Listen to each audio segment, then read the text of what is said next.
Thank you, Mr. Kubelski, and I'm aware of your work with the Small Business Service Disabled Business Council in Virginia Beach and appreciate your leadership on that. You're doing a lot of good in the community. I'd like to introduce Mr. Joseph Sharpe, the Director of the National Economic Commission for the American Legion.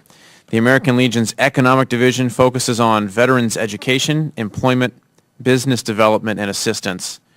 The National Economic Commission was formed to ensure that veterans receive ample opportunities for success once they leave the military. Mr. Sharpe, welcome. Thank you. Chairman Glenn Nye, Ranking Member Schock, and members of the subcommittee, thank you for the opportunity to present the American Legion's views on improving contracting opportunities and preventing fraud for service-disabled veteran-owned small businesses. The American Legion views small business as the backbone of the American economy. It is the mobilizing force behind America's past economic growth and will continue to be a major factor as we progress through this unstable economy. The American Legion supported legislation in the past that sought to add service-connected disabled veterans to a list of specific small business categories receiving 3% set-asides. The American Legion understands that raising the priority level of service-disabled veteran business owners in the federal acquisition regulation by changing may to shall would be awarded more contracts within the federal system. The American Legion seeks to support legislation that supports and develops veteran service-disabled veteran-owned businesses while providing them equal opportunity to start and grow a small business, including establishing numerical goals for all veterans to compete in the government procurement. Also, the American Legion is concerned about the administration's direction towards insourcing and how that is affecting small businesses.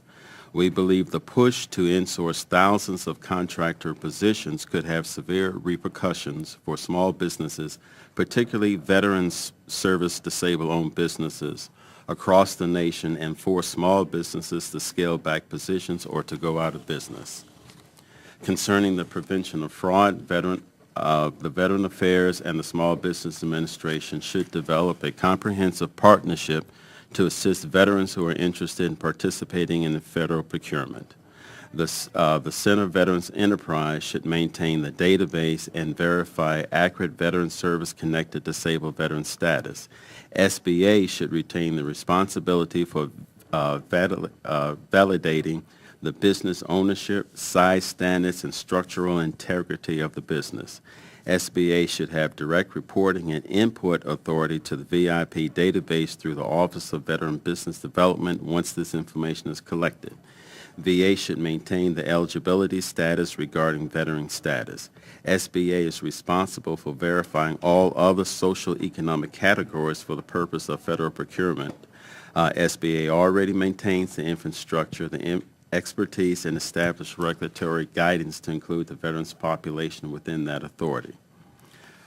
To boost the federal government procurement numbers within the veteran business community, the American Legion recommends: 1, currently GSA schedules are exempt from small business regulations.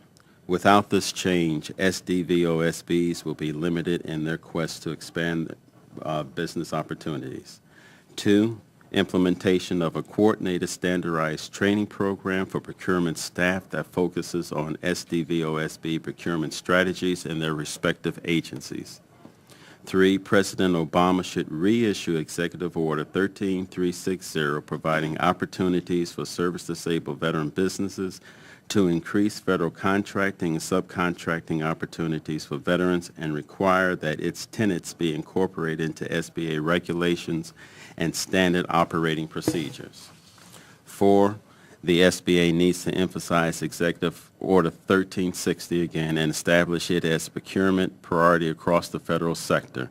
Federal agencies need to be held accountable by SBA for implementing the executive order, and SBA needs to establish a means to monitor agencies' progress and where appropriate, establish a report to identify those that are not in compliance and pursue ongoing follow-up. 5, in order to achieve the mandates of Executive 1336, the SBA must assist federal agencies to develop a strategic plan that is quantifiable and will assist them in establishing realistic reporting criteria.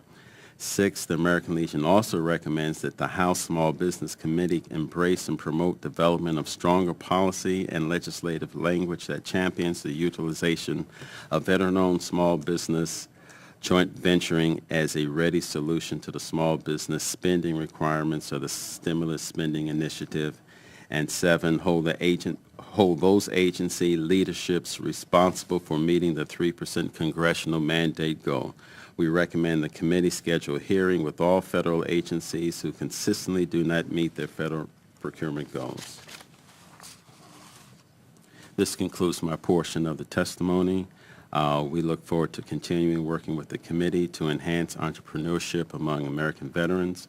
The American Legion appreciates this opportunity to present this statement for the record. Again, thank you, Chairman Nye and Ranking Member Schock, for allowing the American Legion to present our views on this very important issue. Thank you, Mr. Sharpe, and thank you for your work for our veterans. I'll now yield to Mr. Schock. Thank you, Chairman Nye. I'm pleased to introduce Stephen J. Hope, the President and CEO